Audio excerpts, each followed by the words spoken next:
Hi, friends. This is Unwritten Rules of the Road. I am Tash, and join with me today. I am so excited and so grateful.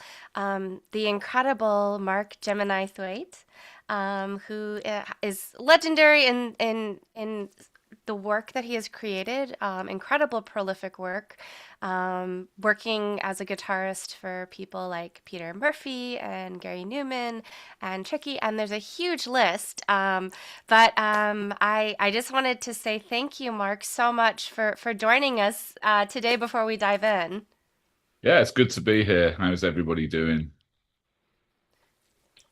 Well, I for one am super excited.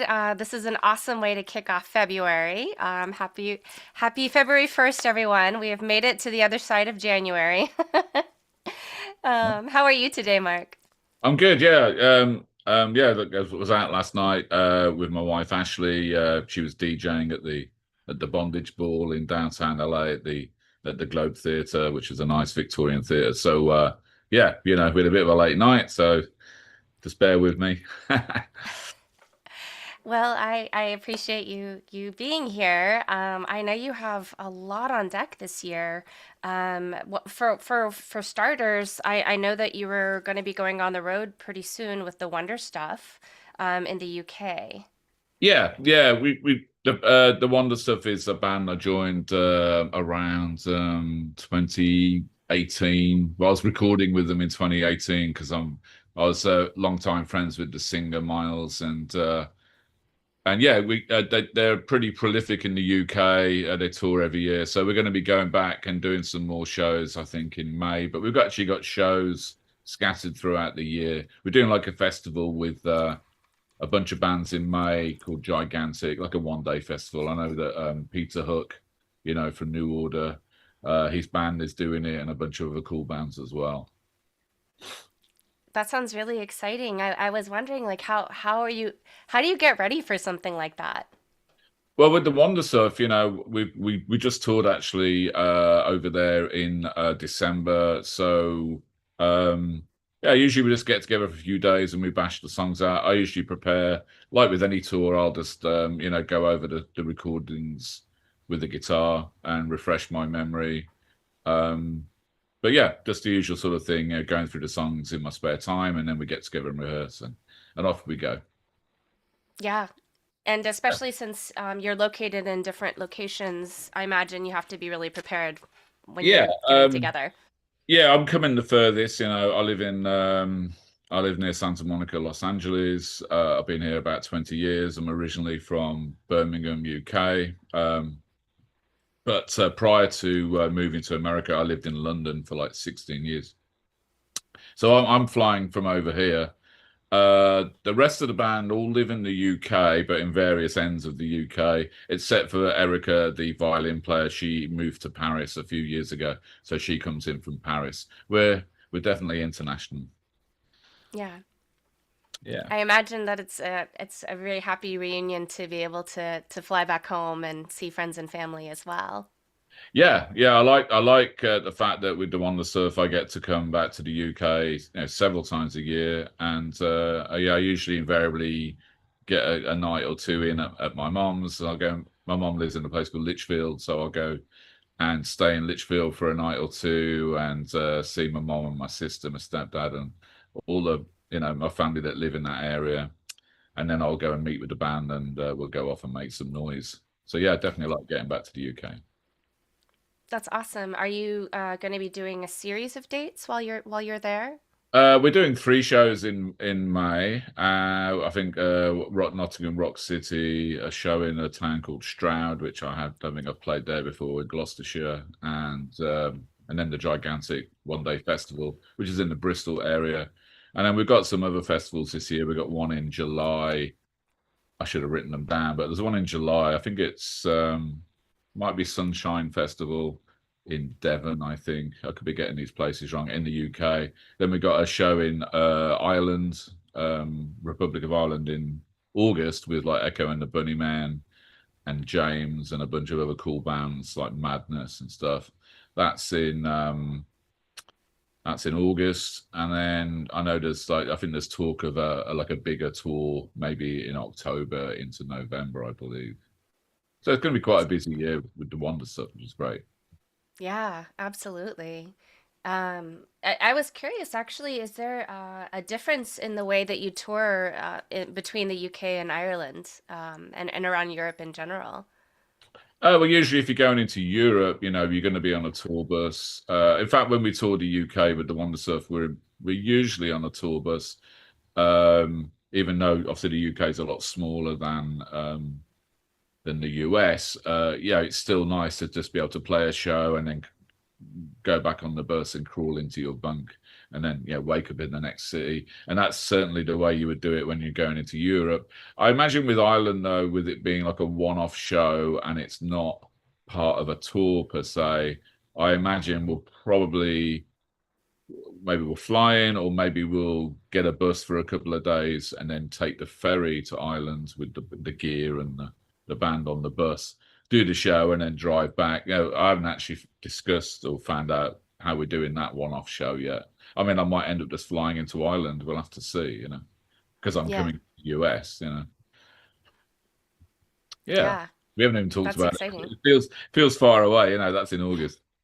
Yeah, Yeah. but still, it's like that's on the horizon. So, Yeah, definitely. It's yeah, been a little while since I've been in Ireland. Sometimes you'll tour the UK.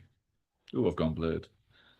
Sometimes you tour the UK and you don't even get to play Southern Ireland. It sometimes logistically just doesn't tie in.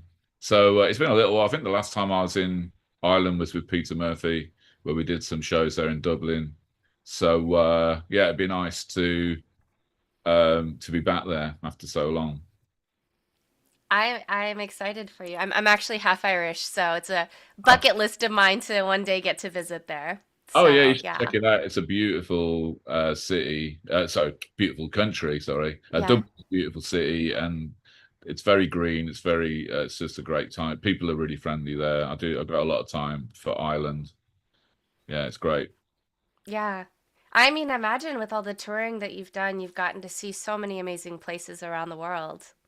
Yeah, I've definitely been to a lot of places with all the various bands from as far north as Russia and yeah, the northern parts of Sweden. I remember doing a festival with the Mission in like northern Sweden, the Mission UK to you guys, where it like never got dark because we were so far north. It would just stay like it would just stay like dusk, for most of the day. So that was kind of weird. I think we ended up going on stage at something crazy like 4 a.m. and it was still light.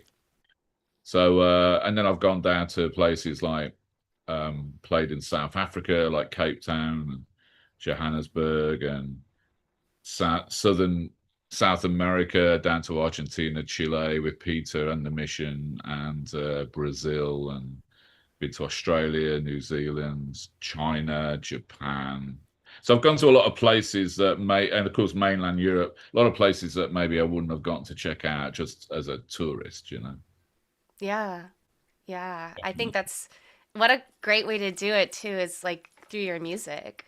Yeah, yeah. Of course, it sounds super glamorous, but the life on the road, it's just really grueling traveling. Like for example, I went to Australia with Peter Murphy a few years ago. We were doing the 40 years of Bauhaus celebration, and we had David J on bass. So it's basically half of Bauhaus and then me on guitar, and Mark Slutsky, American drummer. This was just before they reformed again, and so we were celebrating 40 years of Bauhaus. I think the first album, and we did some Australian dates. One of the first things I think we did when I rejoined Pete's band was to do these Australian dates, and it sounds great, but then you find out that Australia is so vast, you don't really get a tour bus there. It's not practical. So what you have to do is say start in Adelaide and play a show, and then the following morning you got to get up at the crack of dawn, get on a plane and fly to the next town, might be Sydney or somewhere like that, and then play that show, and then the next morning get up at the crack of dawn, off to the airport and fly to Melbourne and do that show, and then the next morning get up at the crack of dawn and fly to Brisbane, and so you can imagine what that's like day after day after day. Getting you're playing a show, exhausted, late night. It takes you a while to wind down after a show. The adrenaline, and then you're getting a bit of crack. So after a few days of this, you're just like a zombie, and you're still trying to play these shows, and you sometimes don't have any energy or time to actually go and check out, say, the city that you're in. So I've been to some cities where I've looked out of a taxi window, or a tour bus window, but I've not actually really had a chance to check out that city. So I do, on days off, I do try to make a point of, going and checking out where I am, because Yeah. we get this opportunity to travel to these amazing places, and you got to make the most of it. But yeah, it can be really grueling on tour, especially with what we call fly dates like that. Yeah. Yeah, I mean, it's amazing because from the footage I've seen of you, you still bring so much energy to your performances. So I was curious, like, how do you have the stamina? Like, what do you are you? Is it a matter of pacing yourself from day to day? Yeah, I don't know. Um, I'm not a heavy drinker, so I don't suffer from hangovers too much. Yeah, one or two beers at most, and I'm good. And you know, I'm not a prolific drug taker or anything like that. So I guess I don't know. Maybe I've still got some stamina to be able to sort of jump around a bit, or it's Yeah, youthful exuberance in my old age. I don't know. I like to think it's the music. Yeah, I you like to think it's the get, get, music. get into the music, and yeah, you just get into it. I don't really think about it. Yeah. Like some people will say, "Oh wow, man, you were really jumping around a lot, at that show last night or whatever." And I probably didn't even think about it. I was just playing. I was just Yeah, in the moment. yeah. Yeah. I imagine that's probably how you're able to be so prolific with all of the projects that you're involved with. Is just really being inside the music in a very present way. Yeah, I just try and keep busy. A lot of it's very organic. So some years will be fairly quiet.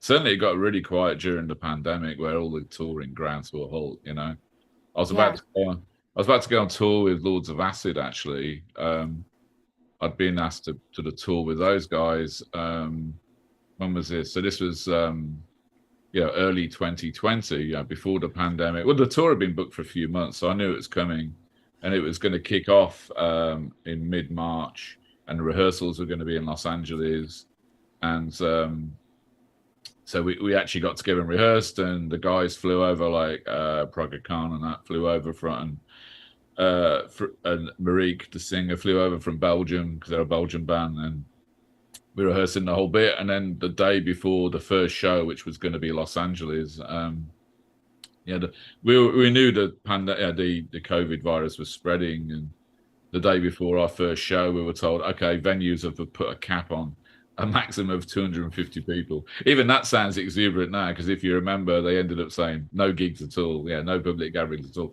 But they'd put this Yeah. cap on 250 people per venue, and we were doing like theatres, so it wasn't going to work out financially. So immediately, the day before the first show, that whole Lords of Acid tour was postponed while we rode out the whole pandemic. Um, and then it was just crickets for probably a year or two where nobody was playing, or none of the bands I was involved with were playing. Peter was out doing Bauhaus, who had reformed the year after I did those shows with him, and David, and their whole thing got rescheduled or paused as well. And so nobody was touring. And so I had a few months of real downtime where I just had to, I kind of focused on raising my kittens. And I was with my new girlfriend actually at the time. We had got married last year, but so we were together and sort of enjoying each other's company and raising our cats that we've got, Toki and Tulip. And I focused on doing like a lot of musicians. I focused on working in the studio, like writing material and doing some long distance collaborations. I was working with Paul Ferguson from Killing Joke, Chris Connolly, who was in Revolting Cocks and Ministry and a bunch of bands, and I was doing various long distance things, and I was out there for hire to work on hey, I'll record guitar on your song or bass on your song. So I was doing a lot of long distance stuff like that in my home studio. and then it started picking, yeah, live work started picking back up, like with the Wonder stuff, started booking shows again, and I started flying out to the UK in 2022 and onwards from there. So like, so I guess what I'm getting at, some years can be quiet, and then other years can get busy. I feel like this year is probably going to be a busy one. Bunch more Wonder Stuff shows. They've got new management. I did some shows with another new project I did was with Martin Atkins, the Public Image Limited drummer who was also in Killing Joke.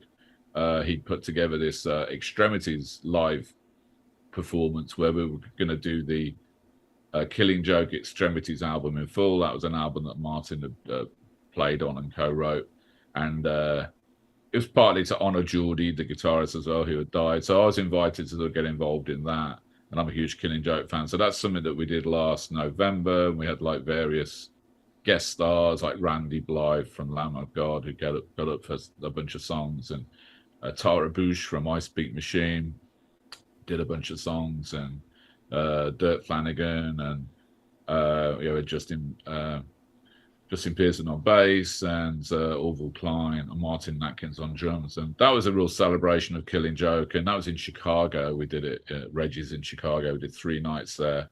And we're talking about bringing that to sort of the UK this year. And I'm trying to encourage Martin to consider maybe doing a West Coast run, East Coast run. So yeah, hopefully Extremities will will come to a town near you soon.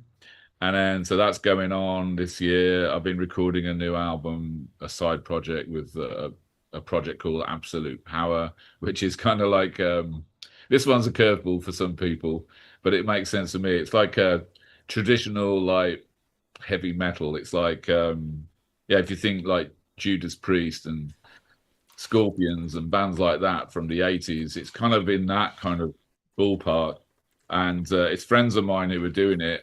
Simon FME, the singer, also works with me in the Wonder Stuff. Like, he's a fantastic sound engineer, and he's working with Shane Embry from Napalm Death and Johnny from Napalm Death on guitar. And I was asked if I'd want to do some lead guitar on it, because Simon and I go way back UK in the 80s, and I used to play in some heavy metal bands in the 80s. So he knew that it would be something I would appreciate. So I think that album, I just heard the mixes the other day. It sounds fantastic. So that album's coming out. I forget the name of the label, but it's coming out in the summer. And I think we're talking about maybe doing some festival shows for that. Ooh, So I've got nice. Absolute Power going on, which is, like I said, it's like heavy metal, um, Yeah. catchy anthemic choruses, the whole bit. So that's been a lot of fun. I do like to keep things varied, as you can imagine, over the years, what from doing Tricky to Peter to some heavy metal to the Wonder Stuff, which is basically kind of like indie rock. Hmm. They're all. I mean, I guess it's all rock and roll. You know what I mean? But I try and keep it varied. Yeah, and there's your solo project as well, which I love that it highlights your different voices on guitar. Like, I feel like um, you're so prolific, and yet it's also like you have so many different sounds. So I think that's really, really cool that you explore that in your solo work as well. Right. I think part of the way that happens is, I mean, I ended up doing a solo record during like one of those quiet years where I didn't have much going on. Um, and I was sitting on a bunch of demos that I'd written over the years, and some of those demos might have been written for one of the bands I was in, and some of the demos might have been written for another band I was in, and then some of the demos were just written for myself, and they were quite varied. And I just was like, you know what, I'm going to do a solo album just because it would be nice on the discography to just have one album where that's my own thing, instead of being guest guitarist with this band and guest guitarist with that band. And so I came up with the idea that I would approach. I'd done this project called Primitive Race, which is like an industrial. They called it an industrial supergroup. I don't know about that, but it was like a bunch of guys from various industrial bands. Guys from Pop Will Eat Itself, Raymond Watts from Pig, um, one of the guys from Skinny Puppy. myself, and we were, various musicians were like long distance collaborating on demos, and it was like various different singers on it. And I Mm. suddenly thought, oh, because I don't like singing, I don't see myself as a singer. I know, I've never had any urge to be a singer. I want to give it a go. And I was like, oh, I know what I'll do. I'll send out these demos that I'm sitting on that have built up over the years, and to my various singer friends that I've gotten to know. Some I've toured with, and then some have just become friends. And I'll see if they'll sing on this stuff and tell them, yeah, it's going to be for like a solo album with guest vocalists, So I'll do all the music, I play the guitars, drum programming, play the bass, blah blah blah. But then I get a guest singer in, and I'll just put it out. I ended up putting it out as MGT because a lot of the Mission fans would just refer to me as MGT, and so that kind of became like a band name, really. But it's just an AKA, and so that to get back to your point, the reason some of that MGT stuff seems quite musically varied is that it wasn't, as a body of work, it wasn't written for just like one project. It was actually just various different projects over the years, and then the fact that I got different singers in as well would make it sound quite varied too. So obviously I got fairly broad tastes over the years. So I like to kind of encompass some of that variety, on my solo stuff, and just keep myself fresh by kind of pushing the edge of what I'm doing, like Bowie would. Not that I'm comparing myself to Bowie, but Bowie was always like, don't stay in your comfort zone. You want to be working just out of your comfort zone, so you feel a little bit, like anxious, and you're not sure if you're going to pull it off. And he's like, that's where you should be, is pushing yourself, not just kind of treading water and doing what you always do, like day in day out. And I was like, that's an interesting philosophy. So I guess I tried to do that a little bit with my solo stuff, is just push it to the edge of my comfort zone. Yeah, I mean, I think that's an amazing way to evolve as an artist for sure. I Right, was wondering actually, because I actually saw you do a really cool Zeppelin cover on your YouTube channel, right. and it was a really interesting guitar. And I was wondering, with your songwriting, do you change the guitar from project to project, and does that kind of inform your songwriting in terms of the sound? um yeah. Well, I mean, sometimes things just happen randomly. So I think when if it's the video I'm thinking you're talking about, I was doing the Rain song by Zeppelin, Hmm. which involves a special tuning, like a dadgad style guitar tuning, and it's pretty involved. It's kind of a challenge to kind of play that whole song. And the guitar I used on that video, um, it's a battery powered Fernandez Nomad. So it looks like a weird guitar. It's got a built in speaker, and it's got built in effects.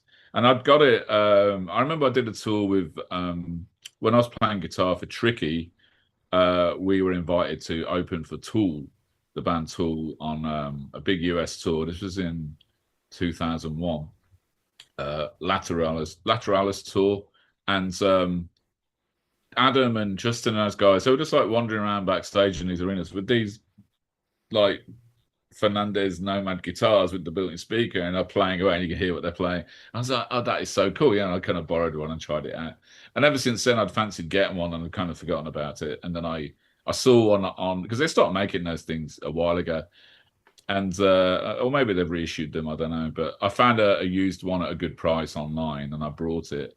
So what I find when I buy a guitar is it's the novelty of that new guitar. You want to play it, and so it's kind of encouraging you to play your guitar more. I've been playing guitar a long time, so it's nice to have those you know something to inspire me. So I get this little guitar with the built-in speaker and the effects, and at the same time I was wanting to figure out how to play the Rain song. So I kind of worked it out, and I found a setting on that Nomad where it just sounded nice. Didn't necessarily, wasn't something Jimmy Page. It wasn't the sound Jimmy Page used. He was playing an acoustic guitar, but I liked the way the Nomad sounded, and so I captured it on video, just running through it to see how it sounded. And I was like, oh, that sounds pretty cool. I'll post it online. Because people are always saying, oh, you should share more videos of you playing your guitar and how to play something or whatever, that kind of thing. So that's the reason I use that guitar, is that it was just a fun thing. I was enjoying the sound it was making, and it was a fun thing to play on. But as to which guitars I use for which bands or which project, it will kind of vary. For example, with the Wonder stuff, I know that I hadn't toured with a Gretsch before, but the Wonder stuff sound very jangly, indie rock kind of sound. I just found my Gretsch just sounded perfect for that band. So for several years, I just would tour with the Wonder stuff with my Gretsch hollow body, because it just seemed to fit the sound of that band. When I toured with Tricky, I would do different guitars, bouncing between like a Les Paul and a hollow body Gibson ES135 that I owned for different tones. And I owned a Telecaster for a while, and I played that sometimes with the Mission. Most of the time I was on a Les Paul. Didn't vary much with those guys. Yeah, I guess I kind of think about what guitar is going to suit the band, the artist that I'm going to play with. Yeah. Sometimes I just play a guitar because I think it's going to be fun and cool, and I haven't played it. So, for example, with Lords of Acid, I was rehearsing with a Flying V, which is a real, metal looking guitar. I wouldn't play with Peter Murphy with a Flying V, right? It would just look strange. For the Mission, I know Wayne Hussey would be like, "What the fuck? You're not playing that." So I wouldn't play with a Flying V, and I wouldn't. It wouldn't occur to me to play with a Flying V. But Lords of Acid, I was like, Lords of Acid, that's a fun band. I think it was a purple Flying V. I was like, that would be great. I've never toured it live, so I'll play that Flying V. That tour never happened, but yeah, so I would have been seen around town playing this cool heavy metal Flying V guitar, which would have seemed odd, but it would have made sense with that band. And maybe I'll pull it out for the absolute power shows because it's the heavy metal thing, right? So I'll associate, oh yeah, I'll play that guitar, not because it sounds right, but because it looks right. So that's another Yeah. reason that I might pick a guitar, is what it looks like. More often than not, in recent years, I've got a signature model. Actually, I got a signature model Schecter guitar. It's with Schecter, the Los Angeles-based guitar company.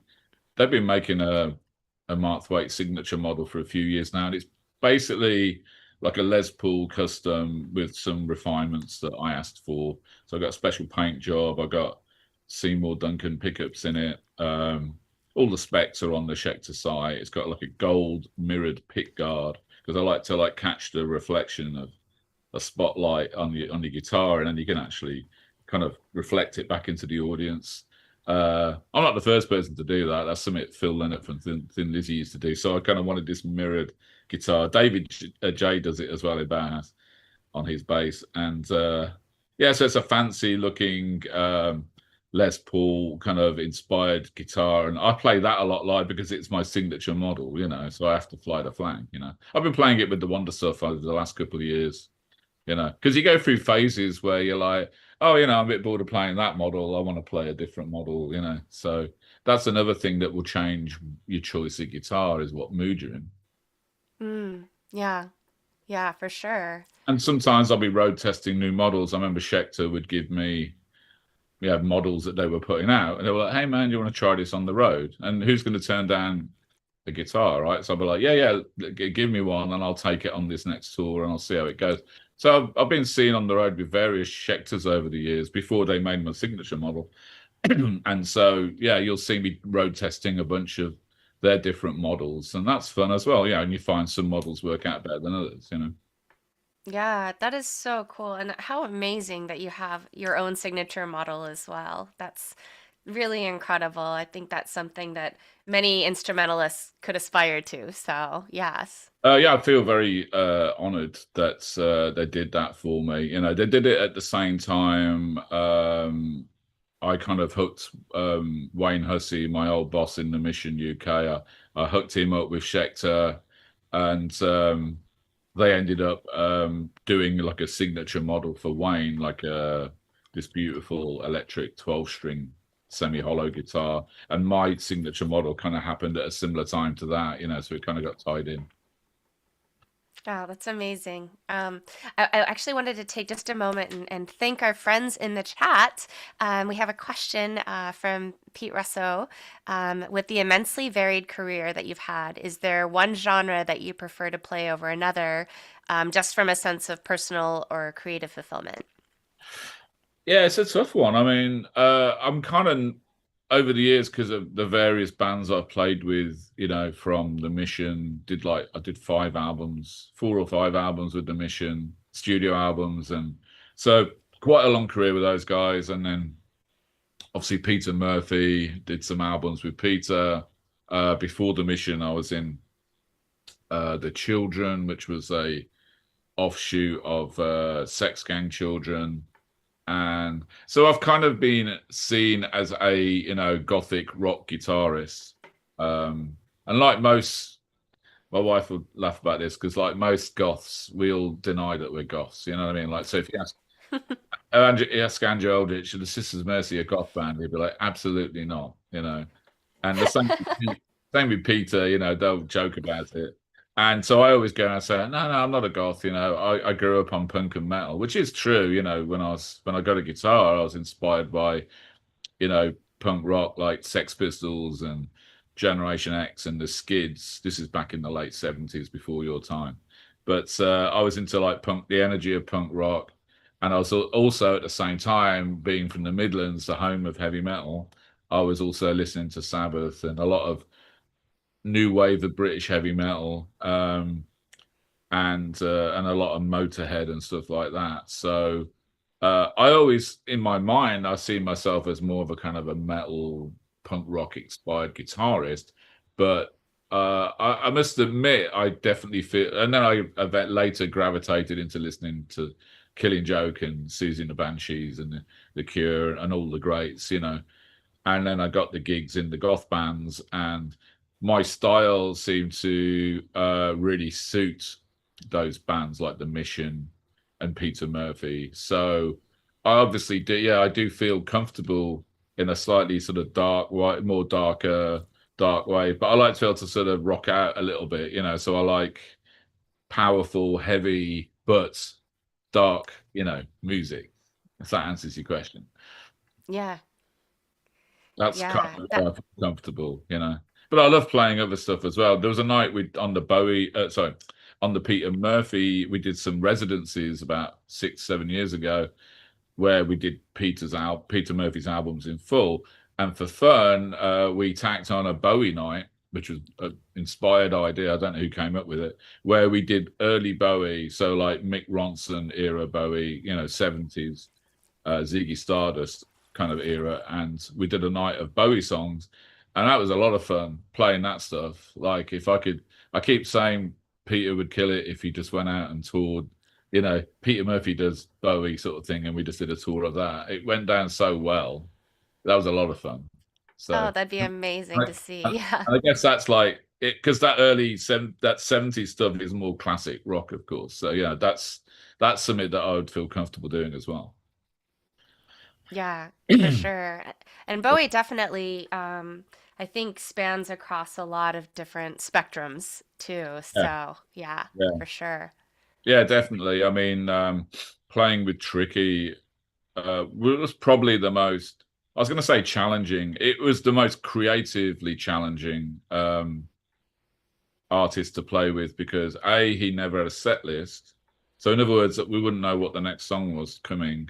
And that would include the first song. He wouldn't decide what the first song was going to be until sometimes we were on stage, and then he'd tell the drummer, and the drummer would tell the keyboard player, and the keyboard player would tell me, and then we'd start that song. Sometimes Tricky would say, "Yeah, Ma, just go out and play something." Like he just wanted us to jam, and we'd start on a jam, and so the rest of the band wouldn't know what I was going to play. They'd just hear me play a riff, or something doomy and atmospheric, and then they'd all join in, and then Tricky would make up, a rap on a spoken word rap on the spot, and it's very creative, almost like a jazz kind of.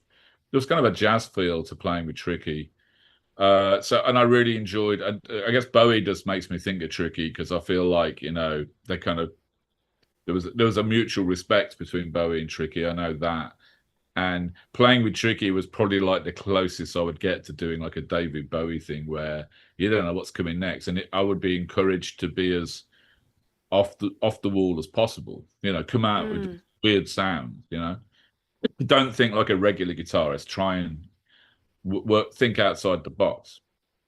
That was David Bowie all the time.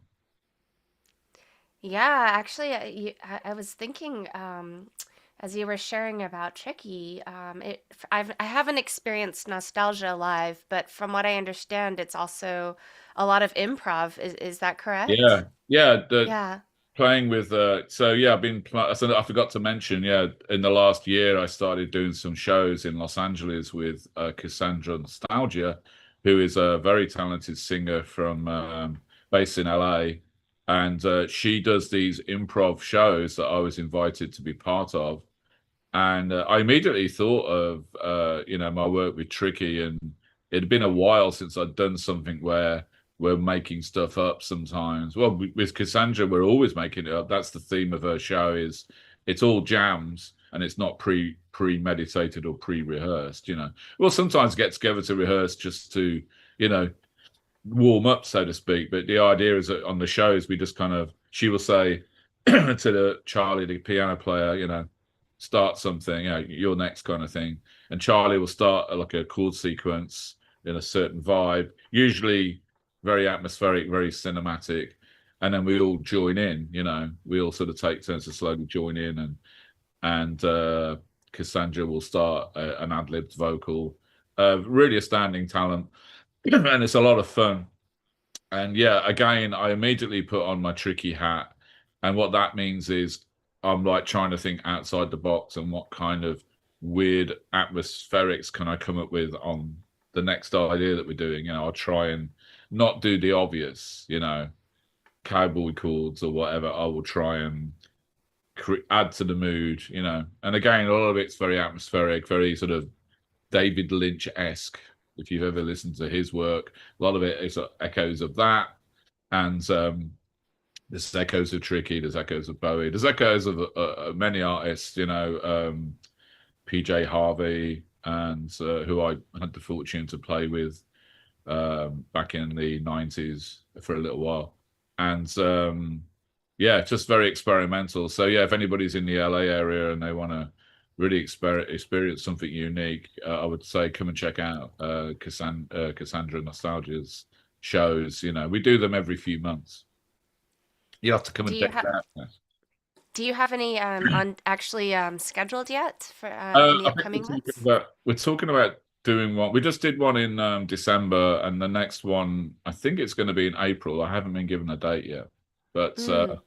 yeah, if people check out my website, markthwaite.com or markgeminithwaite.com, both work. You can check out my dates on there, or it also links to my social media. Sometimes I don't update the website as frequently as I used to, but if you go to my social media, it'll also tell you about dates I've got coming up. Yeah, I would love to experience that show. Yeah, you should come I on the next yeah, yeah, April, I believe. Just waiting for a date. yeah, would Yeah. love that. Yeah, it's a lot of fun. As a musician, it's a lot of fun, and then for the audience, it's just a cerebral experience. Yeah, absolutely. And I think it's unusual for an artist outside of the jazz realm to really find that flow in the improv and to push the envelope in that way. So I'm very excited to experience that. Yeah, yeah, it's quite astounding. I'm always just lost. We're all just like lost in the moment, playing the songs, and some of Cassandra's vocals are just astounding. She really gets Yeah, really into it. Yeah, she's a real artist. yeah, People might have seen her without realizing it. She was like a featured performer in John Wick 2, the second John Wick movie. She was the artist, and her band with Tyler Bates, they were performing in this like arena type setting as part of the movie. And Cassandra's music was on the soundtrack. So people have probably heard her music even without realizing it over the that's years. amazing. Yeah. We're getting another question. it was if I'm a guitarist and would like to go on tour with bigger artists, how should I get started? Yeah, this is the age-old question. I get asked this a lot, how'd you get the gig with this band and how'd you get the gig with that band? And I'll be honest, I mean, some of it is just blind luck. I think, yes, of course, talent. I think you could be like friends with you know, you could be friends with Rob Zombie, right? And Rob Zombie, John Fives just left Rob Zombie, and you're friends with Rob Zombie, so you're in, right? You've heard that the guitar gig in Rob Zombie's up for grabs, and you know Rob Zombie, or say you know the bass player or the drummer, so you got your connection. But Hmm. you still got to be good enough for that gig. You still got to actually have the talent to be able to honor that gig if you get it. And so that's one element.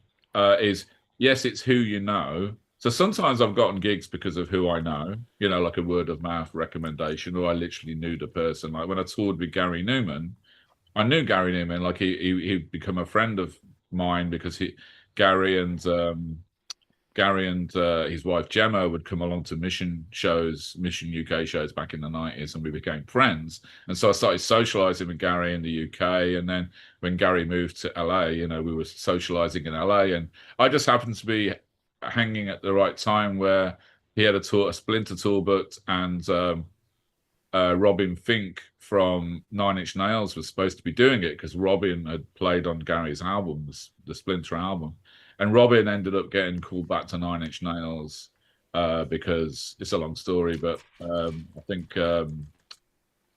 Adrian Belew was supposed to do it and he pulled out or something like that.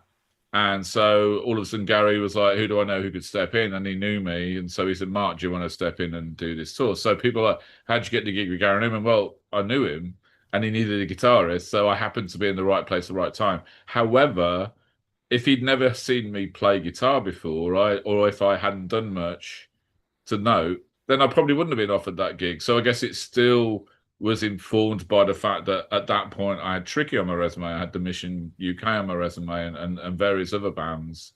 So I was worthy of, stepping in and doing that gig. Um, so sometimes, yes, a lot of times you get the breaks because people in the scene, or it's like a referral. Hey, do you want to? I was asked if I knew the guitarist for a band that's touring last night. They're not touring last night. I was told about it last night when I was out, and they need a guitarist for a tour in the autumn. And again, it's because I know people in the business. How you get to that spot in the first place, that's the difficult bit. That's the question that this person is asking: is how do you step up to a bigger band? Now I'll tell you how I got my break to get into a decent sized band. This is the other way you can sometimes do it, and that is when I got the first like major band I got a gig with was the Mission, right? The Mission UK, and they were like a big British band, like they'd been doing arenas in the UK in the late 80s and stuff and early 90s. And in 1992, the Mission advertised in the New Musical Express, the NME, Mission seek new guitarist. And they're looking for a bass player as well. And I remember showing that to my partner at the time, saying, "Wow, everybody and their sister's going to apply to this. It's like in the national press, the Mission needing the guitarist or whatever." And she was like, "You should go for that. You'd be perfect." And at the time, I'd been playing for a band called Spear of Destiny, who are alternative rock band in the UK. They had a few chart hits as well, not as big as the Mission, but they're doing all right. And she said, "No, you should apply. What you got to lose." So I ended up sending. They said send in your photo and a demo. I think I'd just gotten a CDR burner at that point, so I might have sent. I can't remember if I sent a cassette because it's that long ago. This was 1992. I sent in a cassette or a CDR. I can't remember which. Probably a cassette. And I got shortlisted from the thousands of people that sent in, and so they called me in for audition and I got the gig. So that's what another way you can get a gig with a band. But I guess that was that Wayne maybe didn't want a seasoned professional. He just wanted to see who was out there. I don't know. um but you could ask, how did I get the gig in Spirit Destiny, the band before the Mission? So I moved down to London from Birmingham, and again, it was an ad in the Melody Maker or Enemy, you know, um, established band seats guitarist, and it kind of mentions some influences, yeah, dark wave, And I applied to that ad, and that was Dave Roberts from Sex Gang Children, and he was forming a new band called The Children. And so I went and auditioned for that gig, and I got it. So I guess I got that gig. Again, both bands was applying to an ad, so that's cool. That's one way of doing it. And then secondly, you got to be able to still bring the talent. So I guess I got the gig with the Children because I was a good guitar player. So you've got to exhaust all of your avenues. With me, I feel like some of it was luck. Like touring with Gary, that was luck that I happened to become friends with him because he was a fan of the Mission, and I happened to be in the same town at the same time and in the right place at the right time when I got offered that tour. And you've got to go out and look for the gigs. You've obviously got to work on your ability. You got to keep playing, try and get out, play as much as possible, record ideas, because everybody can record at home now with their laptop, home studio stuff. Use GarageBand or whatever. You can record at home. You develop your writing skills and your playing. Keep playing, and I hope people aren't put up all this glitching on my camera. I don't know what it is. It's like Blade Runner. I like it. And Yes. yeah, yeah. So there's no like one answer. You just like you got to have the talent. So just work on that. Yeah, work on the playing, refine your ability, and secondly, try every avenue. I feel like you going out and networking has a lot to do with it. The reason that I heard about an artist looking for a guitarist last night was that I was out at that club, Hmm. Yeah.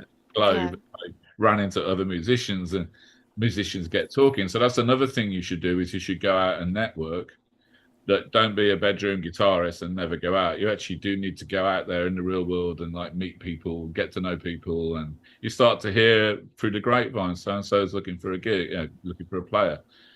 But yeah, respond to ads, like check out the I see ad listings nowadays on like Facebook. There's like, forums for professional musicians looking for gigs, or just any musicians looking for gigs. Look in Craigslist, because that will get you the first step of the ladder. You might get something, and then and take it from there. But yeah, there's certainly an element of luck as well, of being in the right place at the right time. But you still got to be a good, a good player to pull it off. And sometimes you need the right resume, but you're only going to get that resume if you get out there and sort of connect with people and start applying, and be prepared for some rejection, of course. That's the same with anything, really. You can't expect to get every job you applied for. I've auditioned for some bands and not gotten it. I'm not going to tell you who, but I even was asked to audition for. I was talking about this the other day. If I had any regrets, and I was like, well, once I was asked to audition for Robert Plant's band, and if I was asked if I'd be interested in auditioning for Robert Plant's band, and this was back in the 90s. And of course, I was like, wow, what a legend. That would be amazing. But, this guy played with Jimmy Page. Jimmy Page knows all that, all that blues stuff, and Jimmy with his weird tunings and the whole bit. I was just intimidated. I was like, I probably won't get that gig because I'm not one of these guys that sat down and learned. I know it's funny because you saw me praising that Led Zeppelin video, but back in the day, certainly back in the 90s, I hadn't spent a lot of time working out Led Zeppelin songs. And so I was nervous that I just wouldn't be, as sophisticated and as knowledgeable a player that maybe he would be expecting. This is a guy that's played with Jimmy Page. So to cut a long story short, I didn't go and audition because I was nervous I would, not get the gig, Mm. And it later turned out he was looking for a guitarist that was like alternative, because he ended up hiring uh, the guitarist from The Cure, you know, Okay. Yeah. who's an amazing player. And So now I'm like, oh, I guess maybe I would have been in with a chance. You should. So in other words, if I was going to talk, if me now, my old ancient Mark Gemini Thwaite self was going to say to my 20 something self, you should go and apply for that gig because you're thinking you're not going to get it. No, you should just go and do it because it's better to have done it and failed than to have not done it and regret not doing it, which is what I do now. I'm like, oh, maybe I'd have ended up playing with Robert Plant for a bit, and how amazing would that have been? But I Yeah. didn't have the balls to go for it. So you've always got to go for it. And again, that was an offer. The offer to go and audition was that I was in the mission at the time, and the booking agent for the mission also was the booking agent for Robert Plant. And it was the girl at the booking agency said, "Oh, I've heard that Robert Plant's looking for a guitarist to audition. Do you want me to put your name in?" So again, it was like who you know, really. It was like a who you know Yeah. situation. So yeah, Yeah. there you have it. I love though that you're also bringing up the fact that it's also a devotion to your craft. Like you actually have had to put your time in as a guitarist, as a writer, to develop to be where you are as well. Yeah, I think and I certainly feel like when I was young, I just lived and breathed it, all the time, always playing, always wanting to be out there gigging, always wanted to be recording. This was before I was in any like name bands. You just had that desire, like insatiable desire to just keep going. That was all my spare money just went into funding recording sessions. This was in the 80s, before people had home recording setups like we have now. You just do it all on your laptop, or Yeah. even you can do it on your iPhone even. So you'd have to spend a lot of money on recording sessions. So I'd go out and get a job, just so that I could fund recording with my band and fund playing some gigs with my band. Because invariably you won't make any money from gigging because you're a small time band playing original music. So half the time you'd end up having to pay to play. It would cost you money, and it was all part of getting live experience and getting studio experience. And I would say it's easier to a degree now because now you can just record at home on your laptop or your phone.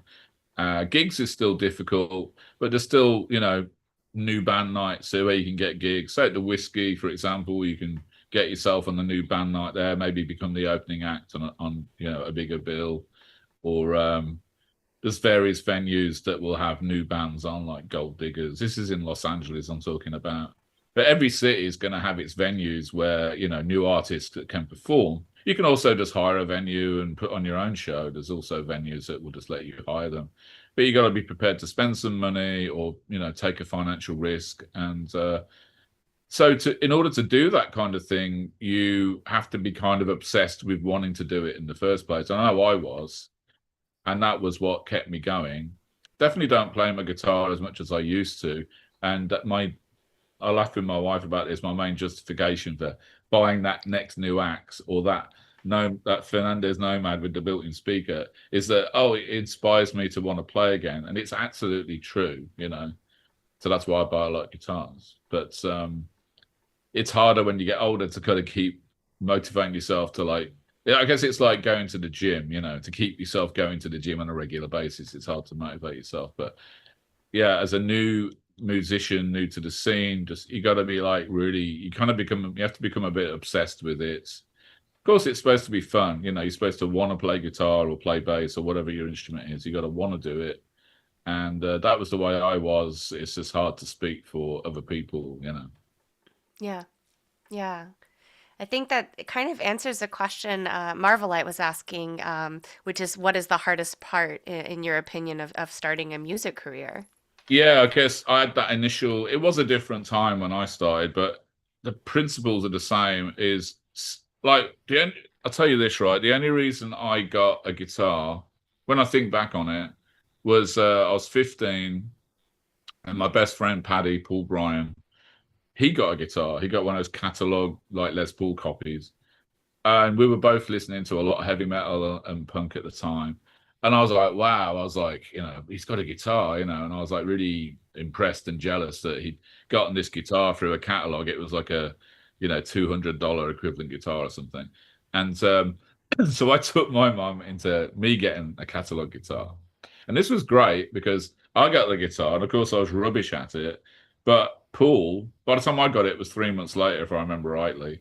And he was 3 months in, and he had quite a talent. He was picking it up quickly. So I would go around with my guitar to my friend Paddy's place and would be jamming with him and then learning from him because he was 3 months ahead of me. And so for that first year, I was kind of chasing the carrot that was to get as good as him because he had a head start on me. And of course, we formed the bands and we got a drummer and we started doing gigs and the whole bit, just local gigs. I think my first gig was in a barn somewhere to like 3 people. And, which glorified rehearsal, right? Band rehearsal. And then I remember we did a gig in the school hall at the school we went to. And then I kind of caught him up and I just kept going. And then I kind of got better than him. So he was my carrot. And I just often wonder, you know, would I have, I needed somebody that it was inspiring me and also he was better than me. So I was trying to catch up to him. I wonder if it would have been the same outcome. Would I have gotten a guitar anyway? I don't know, was that the catalyst? But I guess what I learned from that in retrospect is jamming with friends, friends, or just respond to ads in the paper, yeah, or Facebook or Craigslist or whatever. If it's very important that you play, I feel it's important to play with other people, Yeah. and sort of you'll learn from playing with other people, and it will help your craft. Yeah, absolutely. I feel Say like that though, I say that, and I keep seeing yeah. videos on, Instagram. Right, we're being bombarded with, um, you know, reels or whatever, and I just reel after reel of these amazing like 7-year-old kids. Like I watched a kid doing some Rush song the other day. I forget which one it was, Limelight or something like that. He's like 7 or 8, and he's like totally nailing Neil Peart's drums. And I see other videos of 7, 8-year-old kids, and they're just way better shredders than I ever was or could be. So I guess you don't necessarily have to jam with other people, but that's how I did it. And I do feel Yeah.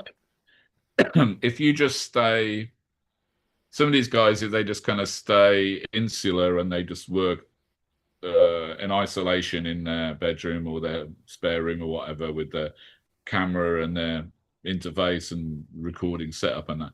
But sometimes when you play with other musicians, you learn about the give and take of, you learn something more about being a player and working with other instruments. So I always encourage people to join a band and sort of get a feel for that. But it doesn't mean, you're not going to, because I see some of these kids that are just amazing and they're just basically sat. Usually it's a parent that's kind of influenced them, but I don't know, some kids are just amazing.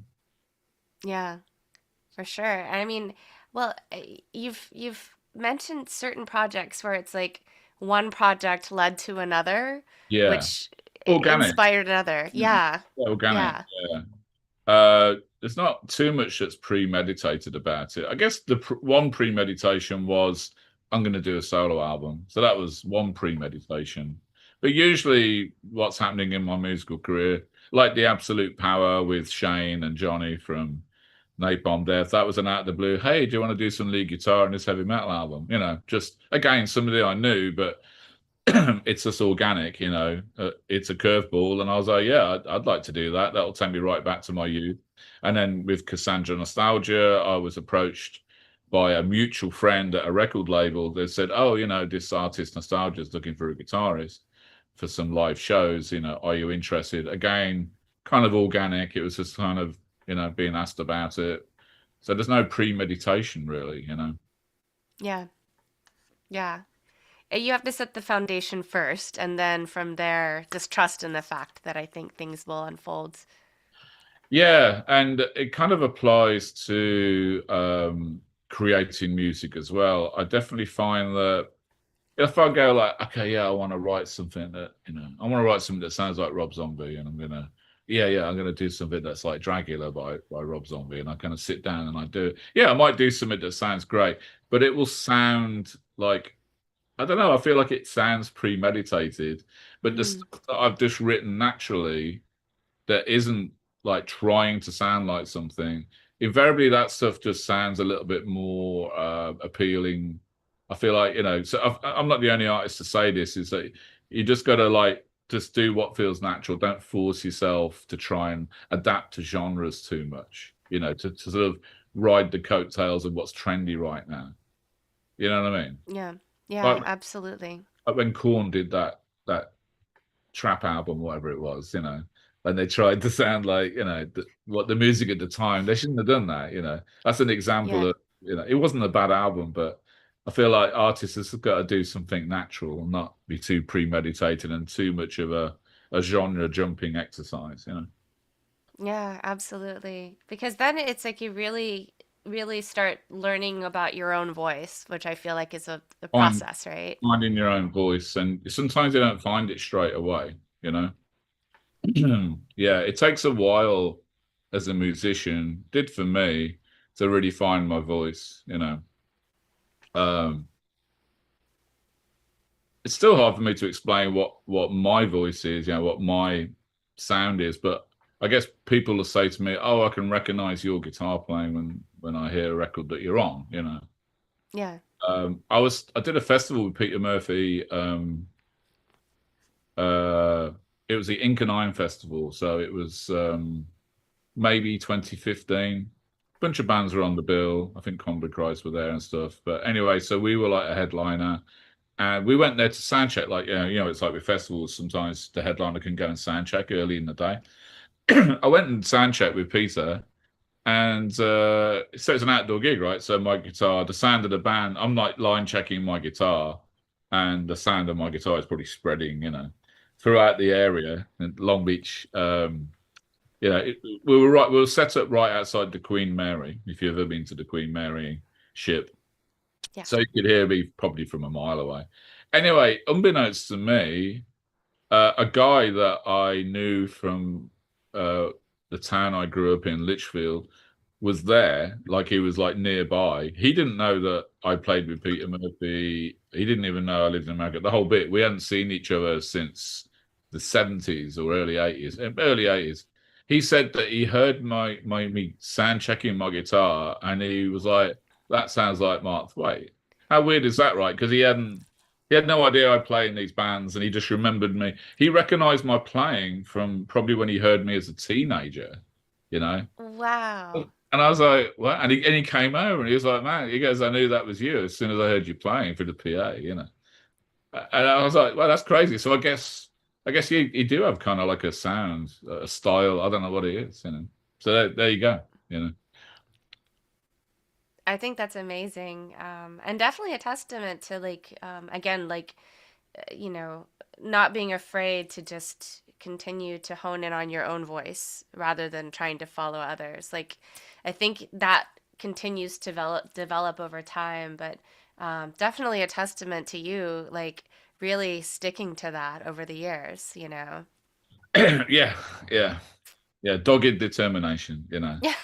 You know, yeah, but sometimes, I talked earlier about stretching the envelope, right? Of Yeah. not staying in your comfort zone. So that's the other problem is, okay, so if you've got this sound and this style, surely if that's what you're supposed to hold on to, then doing the Bowie thing of pushing yourself out of your comfort zone, which of course would be move away from what normally feels comfortable to you, but play with a style or a sound that isn't normal to you. There's that issue as well, where you have this kind of fight of knowing what your inner core sound is, but also knowing, okay, so I'm going to put that in a box for the moment, and now I'm going to try and go in a different direction. Uh, Yeah.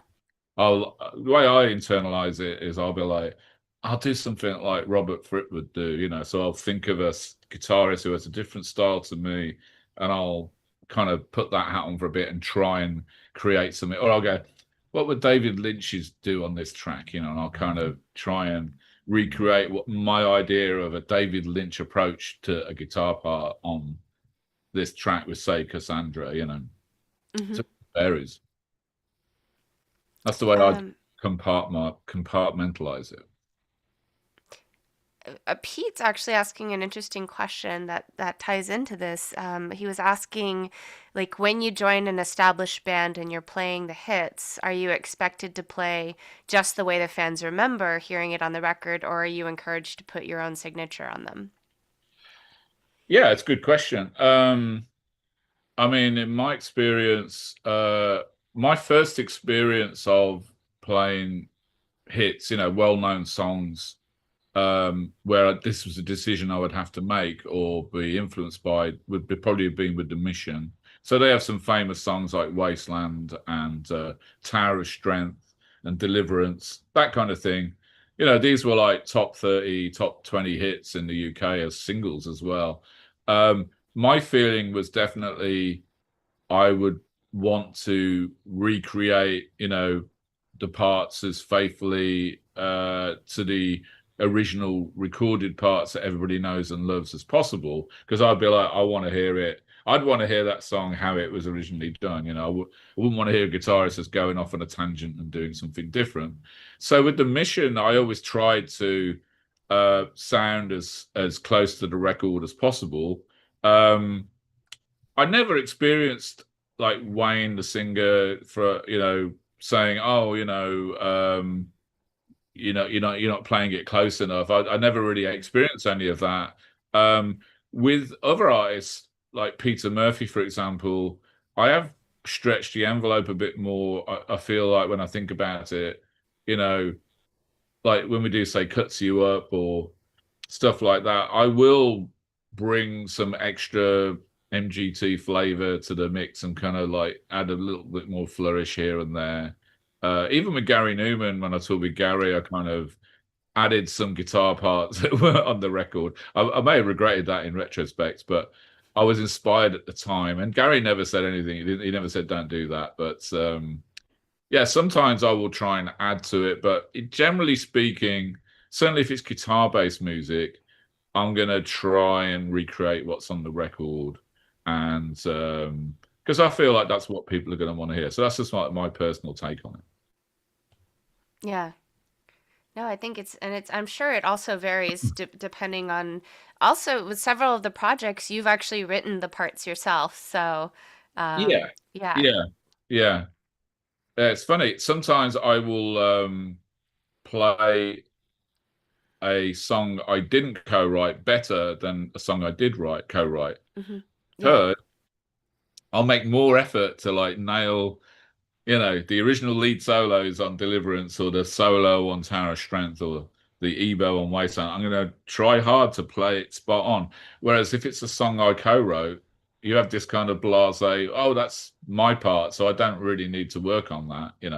Like, so Yeah. say you record a song live, record a song on an album, and then a year later, that song resurfaces, oh, yeah, we're going to do that song. I'll find that I don't put as much work in, like, reminding myself how I played that song. So I shouldn't admit this out loud, really, should I? But one thing I've learned about myself is I've got to like treat stuff I've co-wrote just as importantly as learning a track I didn't even play on at all, because I seem to make more effort trying to nail the track I didn't play on. And the song I did play on, I've got this kind of blasé, oh yeah, that'll all come back to me. I'll remember how to play that. And sometimes I regret not putting in the homework. Well, I was wondering actually, besides the Wonder stuff and nostalgia, what can we look forward to from you this upcoming season?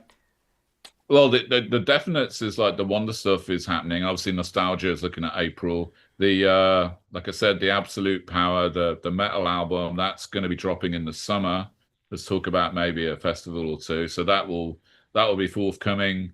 We're still looking at bringing the Killing Joke Extremities show to the UK. I think there was talk of maybe trying to do a run of 5 shows where we play the Extremities album in full. Uh, Again, just pending promoters on that. So it's a watch this space thing. And I'm also encouraging Martin Atkins to consider, some West Coast dates and some East Coast dates. It's all down to whether we can make it financially viable because you got people based all over the country, Yeah. uh, and or flying everybody to the UK, for example. So it ends up just becoming a very expensive exercise. Um, Peter, I've also been writing working on some new material with Peter Murphy as we speak. Peter reached out wanting to hear some new ideas that he could maybe play with. So Mm. so we've actually been exchanging ideas over the last month or so. So he's got some demos I've been working on for Peter, and I'm hoping that maybe because we had some shows booked last year for Peter that ended up we had to cancel them because Peter had some health issues. I know he had to have an operation. So yeah, there was talk of maybe doing some shows this year with Peter, and again, I'm waiting to see on that. Yeah, waiting to see what comes. When you're talking about your writing, I was curious, like, is it something that you hear in your head before you start to write? Or is it something that just kind of comes to you as you're playing with your guitar? Yeah, usually ideas I come up with invariably a guitar bass, and invariably it'd be like I'm doodling on a guitar, like this, and I'll just be like, I'll be like, oh, that's nice, but nice. So I'll get the old iPhone out and I'll record what I'm doing, and so I've got you know dozens and dozens and dozens of iPhone demos of me with an unplugged electric or acoustic guitar, and a lot of my stuff will come from that. But that's if it's like brand new stuff, compositions of my own, starting from scratch. I'll I'll figure out the BPM of this idea, and I'll go in my home studio and I'll work out like a click track or a beat, some beats, and then invariably I'll grab my bass and I'll add a bass line. So I'll flesh out a demo like that. Uh, so I'm not really hearing it in my head before I write it. I'm kind of being a guitarist and trying a few chord shapes, or maybe I'll be messing about and like play something and go, "Ooh, that's interesting." It might just be one chord that's interesting. Like that's this chord here is a weird chord, and it was a chord that Bowie did in like I don't know Space Oddity or something like that. And so I ended up writing I wrote a chord sequence that would include that chord. Kind of, so I was like,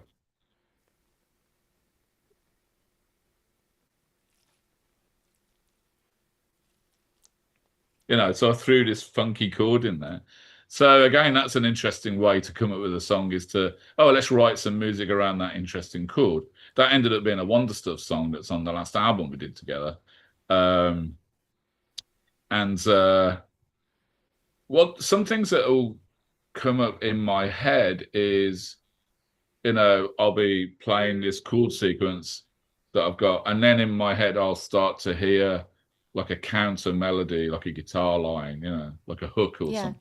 That kind of stuff, yeah, I will actually be like la la la la la, and I'll sit there and work out what those notes are, and I'll go and record. So sometimes, yeah, like melody lines, because I don't think like a singer.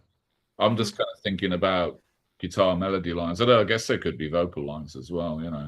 So it's a little mixture of just strumming away, watching TV. I'll come up with stuff, or once I've got a cool sequence, I'll hear. I could be lying in bed and I'll suddenly be like, "Oh yeah, that melody." Sometimes I'll just record myself singing the melody, and then hope that it works out the next day when I go in the studio.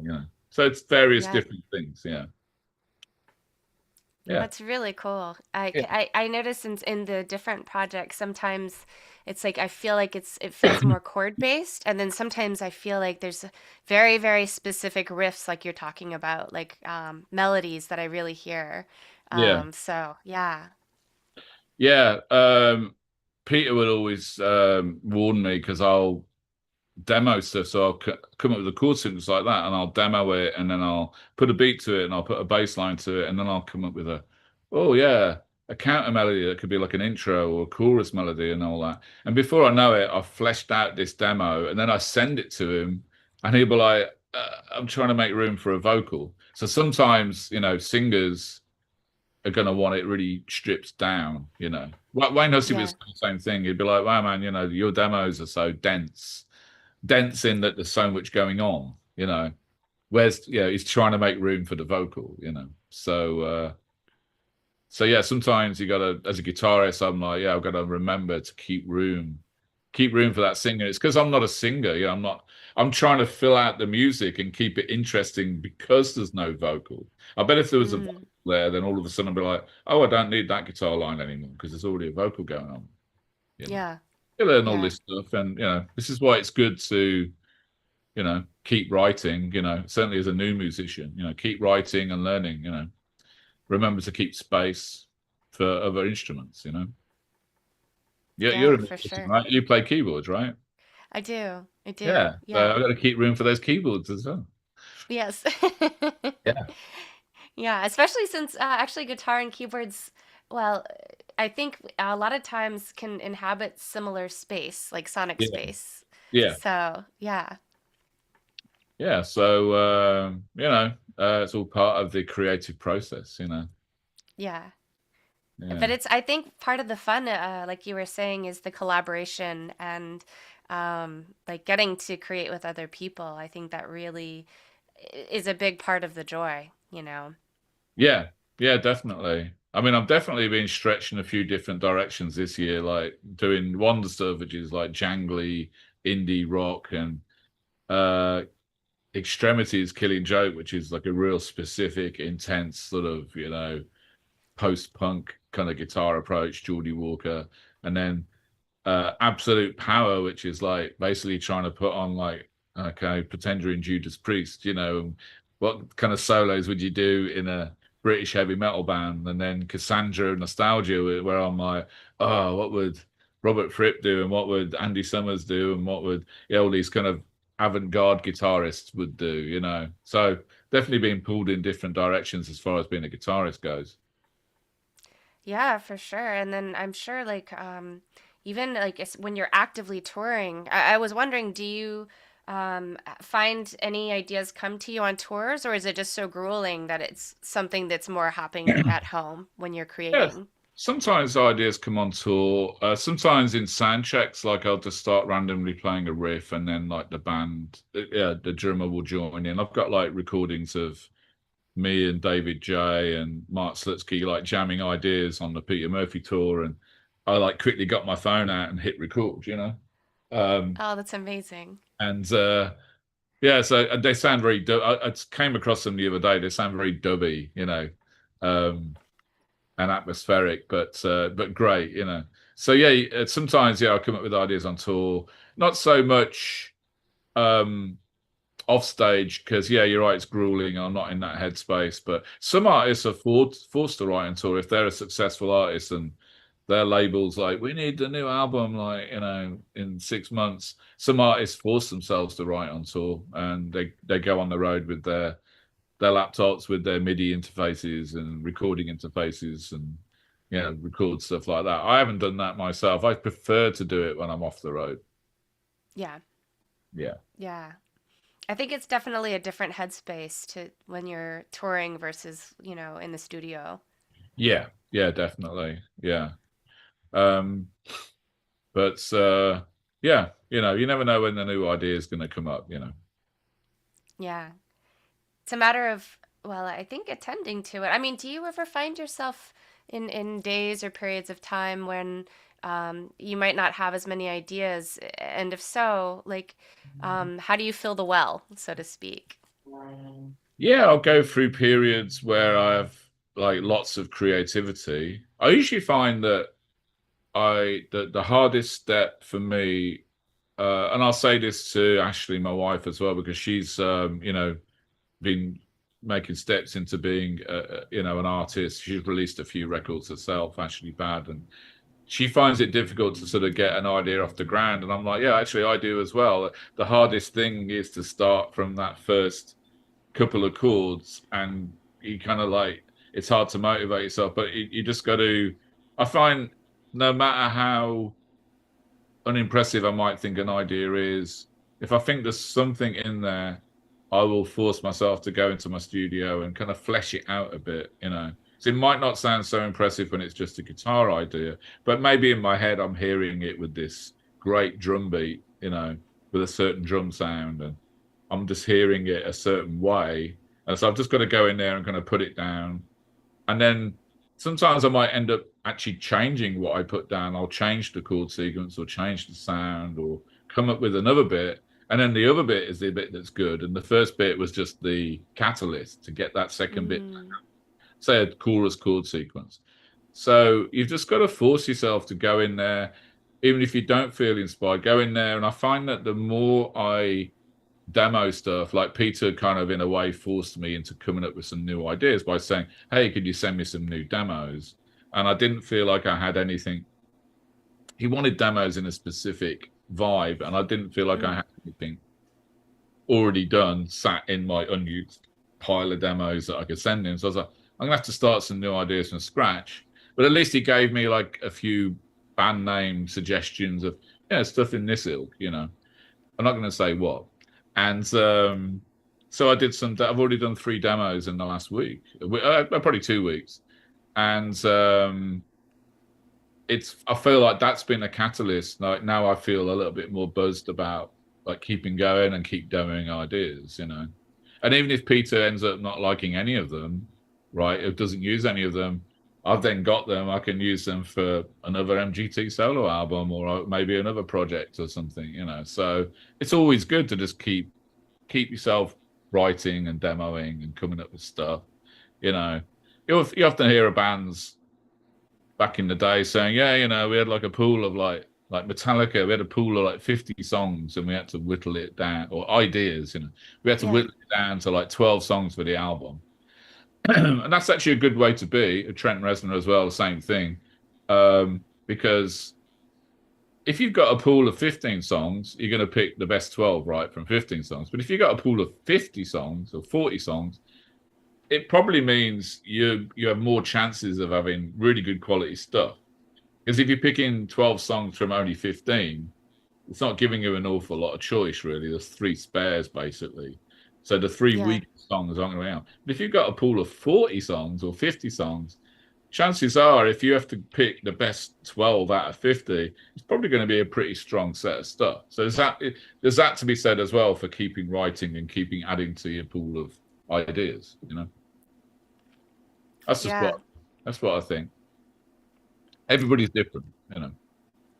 I think it reminds me of something you said earlier when you were just talking about like, even if you don't think you'll get the gig, like go for it. And I think it's the same idea, right? Yeah, yeah. Yeah, just put them down. You know, you might think an idea is like really, you know, that idea is rubbish. You know, I hear Ashley say that when she's coming up with ideas. She's like, I don't like it. You know, and I'll be like, just play it to me, and I'll let you know what I think. You know, sometimes it's good to get a second opinion, but you have to accept the fact that you're gonna. I've listened to my, when Peter said like, oh, I want some new ideas. I went back to my little cache of iPhone demos to see if there was something in there over the last year or two, maybe I'd forgotten about, you know, and that maybe it suits the vibe that he's got in mind. And I think one of them I ended up using it. But then I listened to some other ideas that I recorded, and I was like, why did I record that? That just sounds like a really mediocre like chord sequence, you know. Maybe maybe what I'm not hearing on the recording is what in my head I was imagining the beats with that guitar part, or I'm just playing a clean guitar, but in my head I was imagining it to be a big heavy sound or something, you know.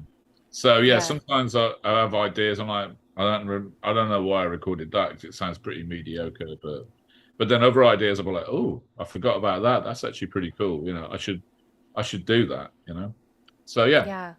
yeah, just it's weird with creativity. You just got to you'll have good days and bad days, and I'll have periods where I don't feel inspired to write anything new. Sometimes if you're in like during the pandemic, initially it was very depressing, and I didn't feel like being creative for a while. I just kind of put that to the side, you know. Yeah, I was still I was still getting people asking me, "Hey, would you record some lead guitar on this?" You know, like a I registered with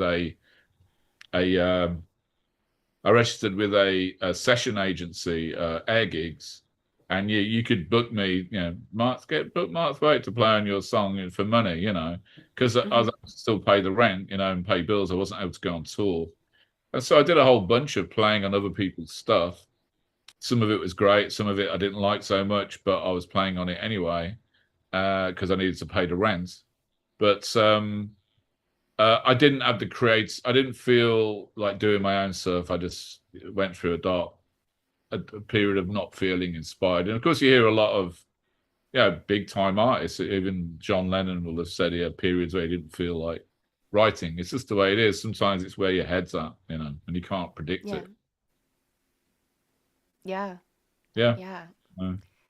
But if you do get inspired, you know, just have your iPhone or your Android on hand because you can just record that idea and then forget about it. And then you come back to it a year later and you're like, oh, yeah, yeah, I should put that down. Yeah. Yeah. I think that's something where it's like gosh, you must have like a huge collection of like notes and I mean when you actually put down an idea, it does take an amount of discipline actually to do that, to actually like flesh out an idea, I think. Fleshing out, yeah, definitely. Especially as I tend to write, you know, rock format. So I'll have a guitar riff like I was playing before, and I'm going to hear the drums a certain way, less like an electronic, you know, EBM type thing, and more like a real drummer. So I have to put all that effort into the drum programming, you know, come up with a basic beat, and then like move stuff and add kick drums and add feel and add this, that, and the other. And so that's all effort, you know, which you have to kind of encourage yourself to do. Yeah. So Yeah. Well, friends in the chat, thank you so much for your thoughtful questions, for hanging out with us. If you guys have any more questions, drop it in the chat. But Mark, thank you again for taking your time. Oh, Woo! hello, friend. Hello. Who is this? Juliet the Tonkinese, and she doesn't seem like she wants to hang out right now, but I thought she could say, Oh, "Yeah, baby girl." hello, sweetie. Oh, is this one of the pandemic kittens that Yeah, yeah, you raised? we got Tulip when she was like 8 weeks old. She's yeah, Tonkinese. So that's a mix of a Siamese and a Burmese. And she's and then we got a couple of months after that, we got Toki, who is a tuxedo. Very Yeah. cool. Oh, sweet. Yeah, they're great. They're great. So yeah, they totally they took care of the whole pandemic lockdown thing because when you get a couple of cats, it's just hilarious. You know, it was a lot of Yes. fun. Yeah, watching them grow up together. You know, and Well, you meant, they're five now, like 5.5 years old. So yeah, gosh, I can't believe time is so fluid. It's crazy. yeah, It feels like it was yesterday that we were in the pandemic. yeah. I know. Yeah. Yeah, it's funny. I've Yeah. actually got fond memories of the pandemic because I'd just gotten together with my wife and we were like getting to know each other. We were forced to like be in this lockdown situation, but we found a new relationship. It was great. You know, we were getting to know each other and then we get the cats and we'd go for walks and, you know, we had all this time on our hands and we watched a lot of great movies. Like I'd show her movies that she hadn't seen and vice versa. And so I have kind of happy memories of the pandemic, strangely enough. You know, it wasn't a negative time for me. Yeah. Yeah. Well, I mean, I love that you were able to like have, the love in your life. Yeah, yeah. Yeah. Yeah, Yeah. I enjoy helping Ashley out with her music as well, you know, and her music is definitely more electronic inspired, you know, than the stuff I write. So I try and, you know, I sort of get to explore working with synthesizers more, you know, which I do Yeah. less with my music. So that's and she'll be like, oh, I want it to sound like, you know, this artist or that artist. And so I've got to figure out, you know, how to sort of create that kind of sound And so I'm still learning even when I'm working on somebody else's music, you know. Yeah, absolutely. I loved her vocals on your solo album. Obsession, I think, is the one that she sang on. I thought it sounded great. Actually, yeah, that was Seven Dials. That I totally spaced and forgot to mention. Seven Dials is another project of the many projects that I do. Seven Dials was an album, a band that I put an album out with last year, and that was myself, Paul Ferguson from Killing Joke, and Chris Connolly from Revolting Cox, and we had a couple of covers on there. Uh, One was Sparks' number one song in Heaven, and then the second cover was Obsession, which Ashley had been spinning a remix of it on her DJ sets, and I'd taken it upon my well, I suggested I suggested to her that she spin a remix of it, and I helped create a remix of it using like stem splitter software. Hey, Tulip, hang on. My cat's wandering around. I just didn't knock anything over. Anyway, so I kind of created some stems from the original version, and I added like brand new beats and guitars and blah blah blah. And that kind of then, when we were looking for tracks to flesh out the Seven Dials album with, I was like, oh well, I've already got this kind of remix that I kind of put together of the original Obsession, and so I just took out all of any of the original components, left in the beats that I'd added and the guitars I'd added and the bass line I'd added, and then fleshed it out, you know, adding keyboards and more beats and then Chris's vocals. And then, you know, on that song, it's like the guy singing and then the girl singing. I forget their names on the original. And I was like, oh, well, I'll have to ask Ashley to do it. It was, again, it was kind of organic. She lives here. She kind of was part of the reason that I'd done a remix of it in the first place, and so it felt very natural to me. I said to Chris, "Oh, I'll get Ashley to sing the female parts, and we'll see how it comes out." And it came out great. And we did a video for that, so you can find that on YouTube. Seven Dials, yeah. Yes, And it's so good. yeah, hopefully we'll do some more stuff together this year. Yeah. Yeah, our friend Dan Santoni did the video for Wolves, I believe, for Seven Yes. Dials. It Yeah, was Dan's great. fantastic. Really Yeah. cool video. Yeah. Yeah. He offered to do that, and I was very curious to see, you know, what he'd come up with, and it's fantastic. Yeah, yeah, and we had a great remix of that as well by Travis Bacon. You know, Kevin Bacon's son. Travis is a up and coming artist himself. He fronts a band called Contra Cult, and he did this great sort of high energy, like almost new metal esque version of Wolves, and we dubbed Dan's video to that as well, and it's great. That's awesome. Yeah. Well, what is the best way for people? Is it through your website? Is that your preferred method for people to follow what you're doing? Yeah, well, I say that, but I've been kind of getting lazy on like adding tour dates to the site. But then there's a general, you know, there's links to all of the artists I play with, and I'll periodically post like news updates with various tour news and stuff like that. But the best thing is that it contains all the links to my social media, so you can obviously then follow me on Instagram and Facebook and Blue Sky and Threads or what have you, and then you know, you probably get a more up-to-date idea what I'm doing following my social media. But all of those links are on my website, which is markthwaite.com or markgeminithwaite.com if you want to spend the time typing the whole thing in. Yes, And yes, actually, that's my real middle name, because yes. people always think it's like a stage name, but it's actually what I was christened. So cool. It was like you were destined for the life. Yeah, yeah, I can blame my mom, I guess. You know, to yeah, also Gemini. You know, I was born in June, but also at the time there was the Gemini rocket series, yes, space rockets going to the moon, and so yeah, they came up with the idea of calling me Gemini as a middle name. That's Yeah, amazing. The epicness was meant to be.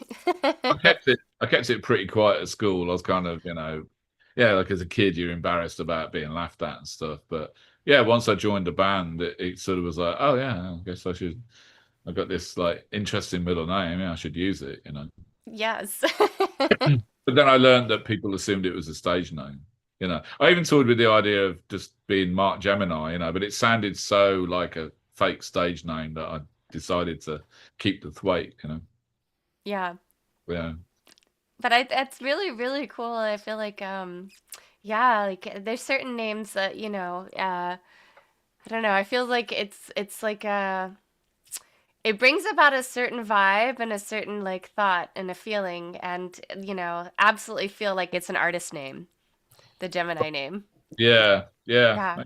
yeah. I think my mom pushed for it, so yeah, I got my mom to thank for that, definitely. She must absolutely just be so proud of you with your music and your career. The funny thing with my mom is that my mom and dad divorced when I was 7, so and then my dad went to live in North America when I was 12. And so I was, pretty much raised by my mom. Like that was who I spent most of my time with. I'd spend like before my dad moved to the States, I'd spend weekends at my dad's place. But then when he moved to America, I'd see him like, once a year, maybe go for the summer holidays. So I was raised by my mom, and I would say my mom is a lot to do with my love of music. She'd always be blasting music at home. In fact, she had a job where, we had the jukeboxes in the pubs of England, in the 70s and 80s. And her job was to go and change the 45s, the 45 vinyl in those jukeboxes, putting in new selection, the new current hits and so on. She would then come home with a bunch of the old discs that she'd taken out of the machines. I don't know if she was supposed to, but I think they were just like, yeah, you can keep whatever you want. They didn't really, at that point, they weren't really, as far as I'm aware, they weren't expecting her to, hand those in because they had the hole knocked out of the middle so that they could Hmm. load jukebox machines. So I'd come home and I'd be like a kid in a candy shop, like getting all this vinyl and playing, Sister Sledge and ABBA and Electric Light Orchestra or here's like a Beatles song, and so I really developed this love of music, and she'd always be playing loud music in the house. And when I started playing guitar, she was very encouraging. And her taste, like she still loves bands like Queen, like she loves Brian May's guitar playing. And I remember she went to go and see Muse a while ago, like maybe 10, 15 years ago. She thought Muse were fantastic. And, she's always encouraging me to do more lead guitar, So she's a rock chick at heart. That's awesome. Does she get to come to your shows when you're out in the UK? Yeah, she does. Yeah, she's getting on now, and she's got arthritis, so it's physically a bit more awkward for her to come to the shows and be comfortable. I try and discourage it now because she feels like she wants to come and she feels guilty if she doesn't come, but I don't want her to be in discomfort. But yeah, she was coming to shows up until a couple of years ago. Every time she'd Yeah. usually come and see like a local Midlands area show. And she always likes all the bands that I play with. We have a comment in the chat from our Mar. Same here, Mark. My auntie and uncle owned a pub in Derby and loves the Wayland shirt. Yeah. Actually, that is quite fitting with the glitching going on with the camera because the whole alien. I'm calling in from like a spaceship Nostromo, or something. Yes. Yeah. I should pretend that I did it on purpose. It's like a special filter that makes it seem Yes. calling in from Nostromo. So there you go. But yeah, cheers. Yeah, Yes. cool. I do love me the Alien films. Yeah, I mean the first Alien film is like definitely a top five. Brilliant, brilliant film. All of Ridley Scott stuff like Blade Runner and all that. I'm a big fan of all of his work.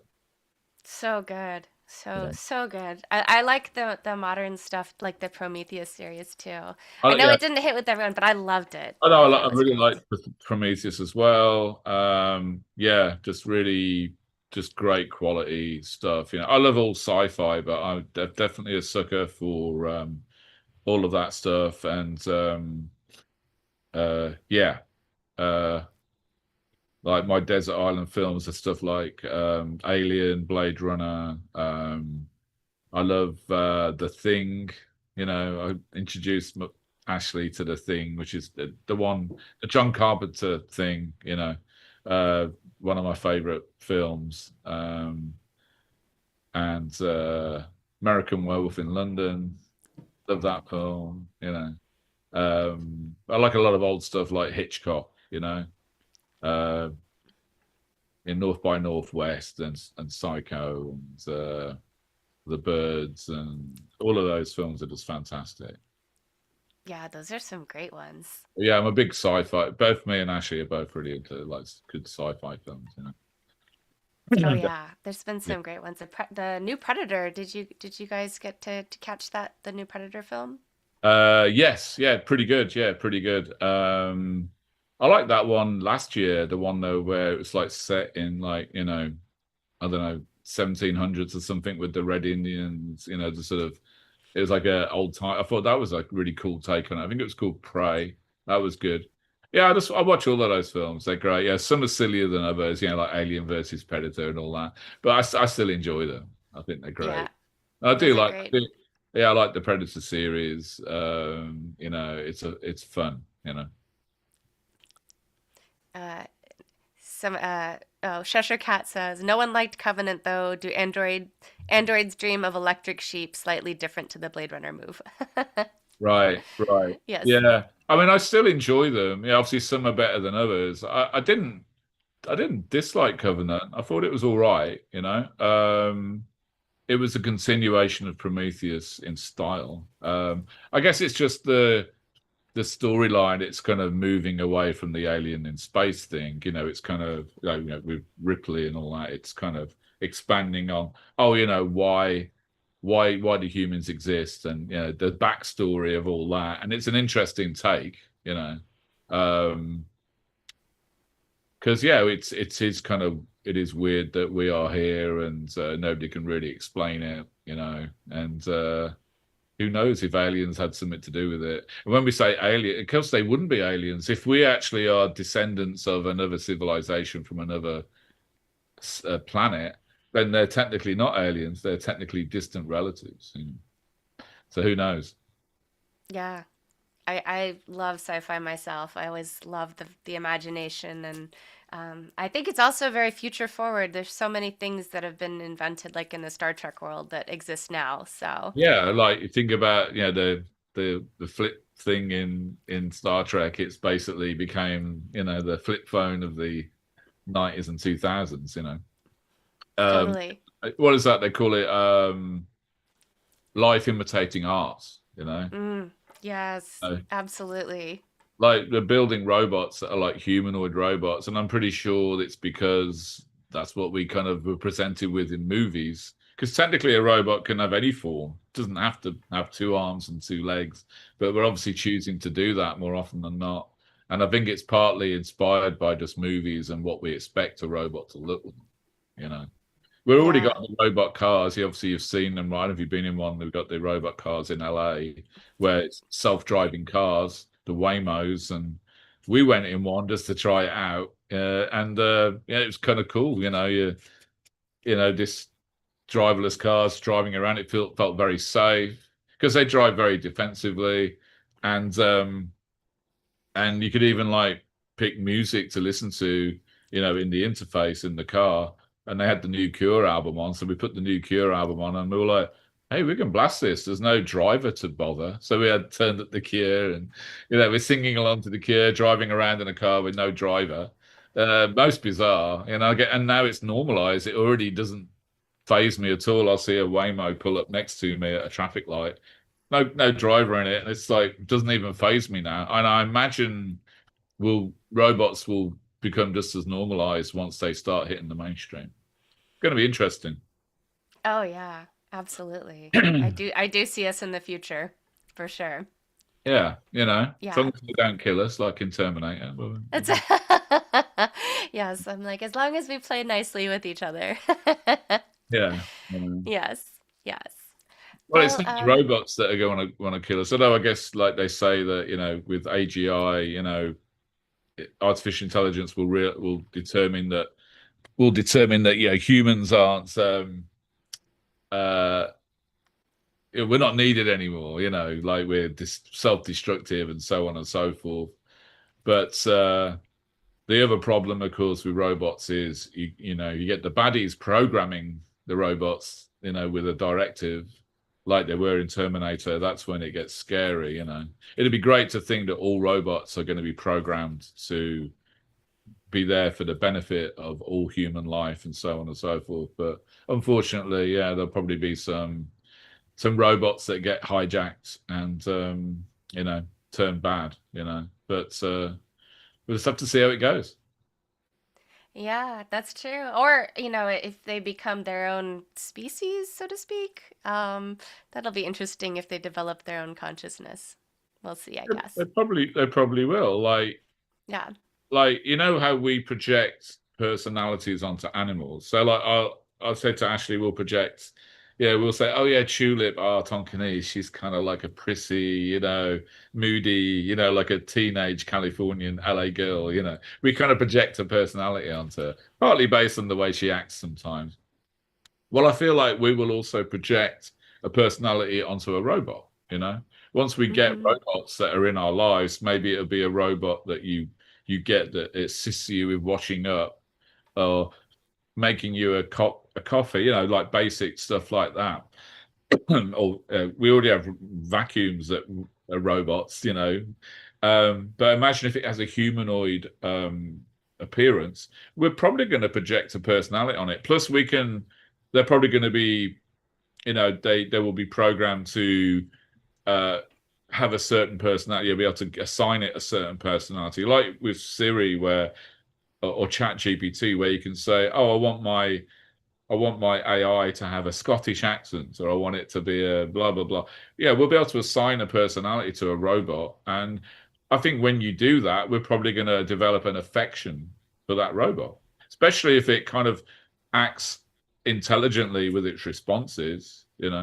I think we are going to end up becoming attached to. You're already hearing stories of men and women falling in love with AI girlfriends and boyfriends. Which sounds Yeah, ludicrous, right? But if that if that voice is always saying what you want to hear, it's probably going to be very attractive, that's true. you That's know. true. So I think we will actually assign personalities to robots and become attached to robots as well, Once they develop more, of a kind of a personality, yeah, it'd be interesting. Yeah, for sure. It's going to be Um, a very interesting decade, I think. The next 10 I years. I think so. I think it's an exciting time because there's just so many things that um, I feel like are on the horizon that, like you mentioned, seeing the Waymo, seeing what's possible, and that's just, I think, the beginning of it all. So we'll see where it takes us. Yeah, it's exciting, and it's um I was going to say nerve-wracking. That might not be the right word, but in the sense that they will displace like jobs for people, So the Waymo cars are technically, slowly but surely replacing the need for an Uber, or a taxi driver. And then those self-driving vehicles, they'll start becoming trucks that will be self-driving. So then the truck drivers, what are they going to do? They're going to have to find a different job. And so obviously with the onset of robots, yeah, there's going to be more and more people unemployed. So that's the nerve-wracking thing is I bet there'll be a transition phase where they haven't introduced universal basic income. The idea that everybody gets X amount of money a week to cover their life, while Yeah. the robots have taken all the jobs. There'll be a period where that won't be in place. So yeah, it's going to be a scary time where, yeah, hey, it's cool. We've got robots doing stuff we don't want to do. I don't want to do washing up. Let's have a robot do it. I don't want to vacuum the apartment. Let's have a robot do it. Make me a cup of tea in the morning. That's great. Bring it to me.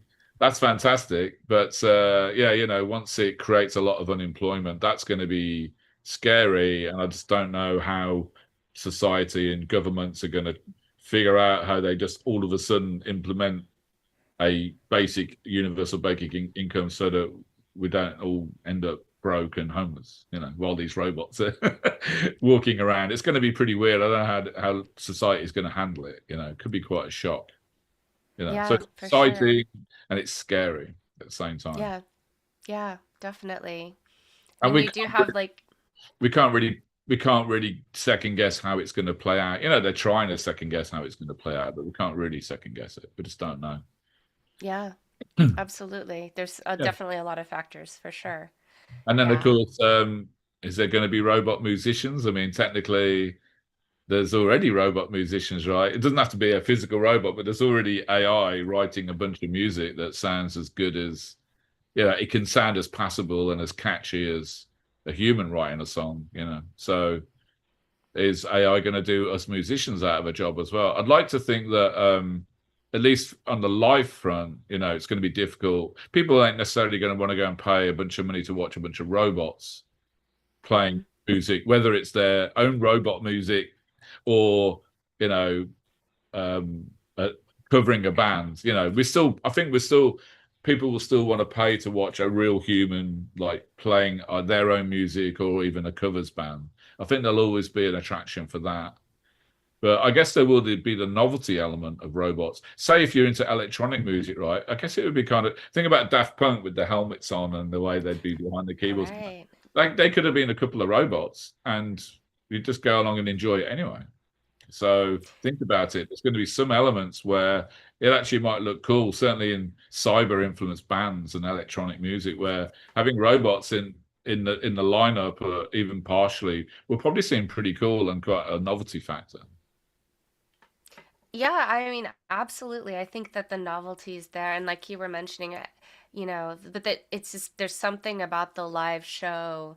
I love live shows. Obviously, that's it's something I'm very passionate about, and I feel like you just cannot replace like everything about the human connection that you experience in a live show. You know? Yeah, yeah. I think we're going to want to, eventually all of the bands are going to die off, right, including myself. But for the moment, for the next 20 years, people are still going to want to go and see the actual bands that they were listening to. You know, they're going to want to really see, um, you know, they're going to want to see Peter Murphy and David J and all those guys. They want to see them playing, Bauhaus or solo stuff, not robot AIs doing it. Now I can see maybe robot AIs replacing, dead musicians. So maybe they'll come up with a Mm, robot that could be Elvis.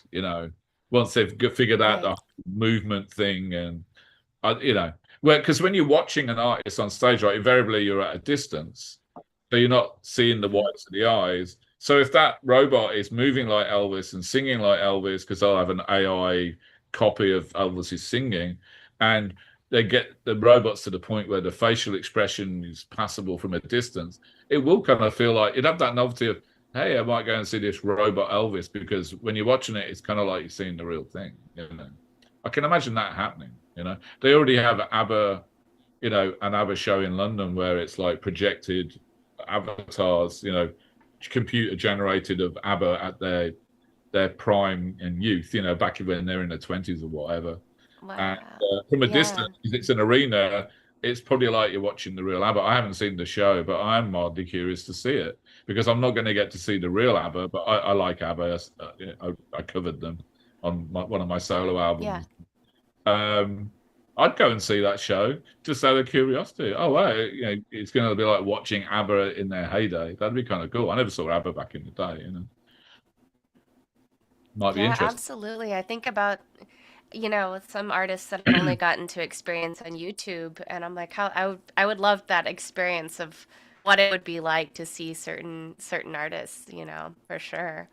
Yeah, Yeah. Michael Jackson. I could see them doing it for Michael Jackson. Of course, his physicality is such a large part of his show, and I can't imagine a robot at this stage. I can't imagine a robot being able to nail that. But you know, I've already seen videos of robots doing incredible things, like physically. Like doing backflips and shit like that. So I imagine maybe in 5, 10 years time, they may have a robot that could just literally analyze all of the movement of Michael from all of his video footage and just basically program the robot to do it. It'd be pretty interesting. That would be next level if they accomplish that for sure. Yeah, and Yeah. they can dub the Michael's vocals from the album recordings onto a live show, or they can have an AI generated, because we've already heard AI generated, famous people voices, and you can hardly tell the difference sometimes. So yeah, it's going to be interesting. It's just the physicality that is going to be the hard thing for them to recreate at this stage. Oh yeah. So yeah, if you Oh, see Mark. artists, I think that would be an interesting take, definitely. There'd be some curiosity to see Elvis recreated or Michael Jackson recreated because people want to hear that music. They still want Yeah. to celebrate that music. You know, so I think it's a possibility. And yeah, and Yeah. Michael to stay and Elvis is to stay. They make the money from the shows, and so it's a win-win. His family still get the money, hopefully. That's true. I mean, definitely examples of music that is absolutely timeless. I think that just there's certain music that's created that just goes across time and just Yeah, stays. Yeah. yeah. Yeah. Yeah. So yeah, it's exciting times. We'll see what happens. It's going to be freaky one day to be talking to a real robot. When I grew up watching movies like, Alien and Prometheus and stuff like that, which had robots in it, and Star Trek, and then to finally actually engage with the real robot that really does just answer your questions and respond, you know, intelligently. That's going to be the most bizarre thing. And then before we Yeah. know it, it'll be normal. Yeah, it'd be strange. Yeah, it'll be interesting when we reach that time, and I feel like it's more around the corner than we even realize. So, yeah. We don't even know if the government have, sophisticated advanced robotics that they just haven't, revealed to the world yet. There's Yeah. speculation that UFO sightings, it's just government, unidentified flying objects. They're not from another world, they're actually our own, but the government doesn't want to admit that they're us, so they kind of pretend that they're UFOs as well. There's that whole theory too, that Yeah. behind the scenes there's much more advanced stuff going on, we just don't know it. Yeah. Yeah. I think it'll be a matter of well, maybe we're prepared for that when we're able to handle it. Yeah. Totally, totally. Yeah. Well, we had one more question, Mark, if you have the time. I know you've been so gracious with your time. Yeah, sure thing. So Cheshire Cat was asking about your collaboration with Ministry, if Right. you wouldn't mind to chat about that. Yeah. Well, I collaborated. Yeah, it was ministry adjacent in that I collaborated with Al Jurgensen back in the 2000s. I got to know Al Jurgensen and his wife at the time, Angie Jurgensen. I remember we were touring with Peter Murphy in the States, and Al was living in El Paso at the time.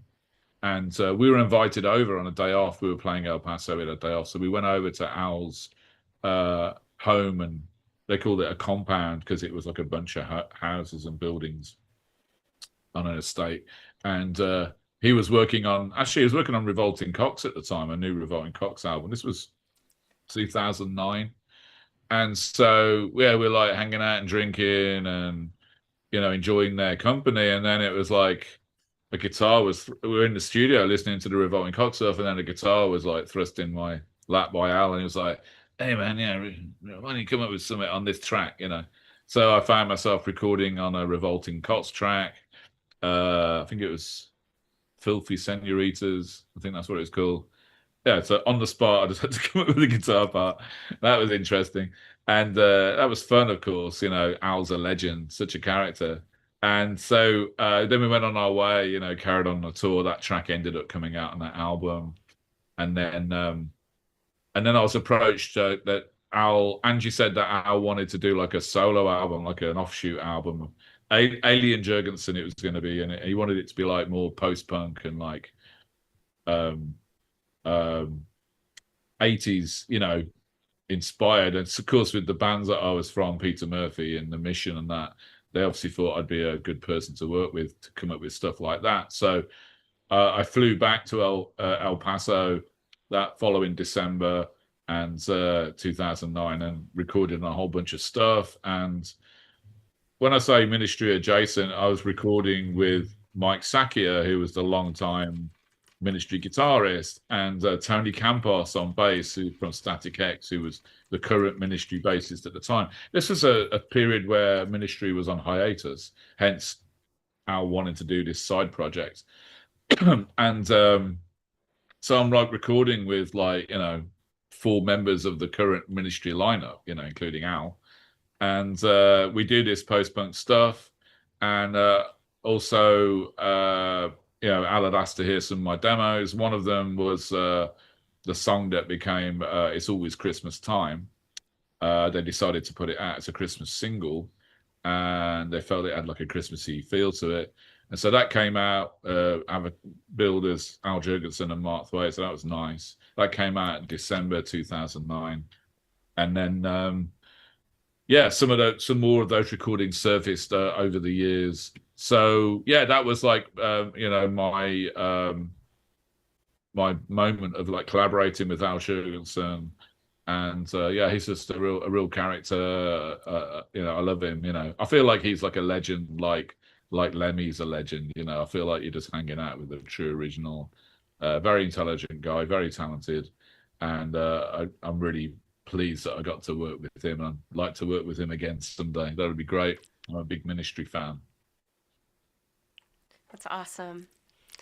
Well, Mark, again, thank you so much for your incredible wisdom and inspiration. You're such an inspiring artist, so I really appreciate your time. Thank you. Yes, thank you. Hey, And thank you, friends in the chat, for hanging out with us today. It's such a joy to get to share this together. So many loves, and I hope you have a wonderful rest of your week. yeah, you too. Yeah, definitely. And yeah, you have to come along to the next nostalgia show. So, Yes, please. I would love it. yeah, definitely. And let me know when you're playing again. Yes, absolutely. Yeah.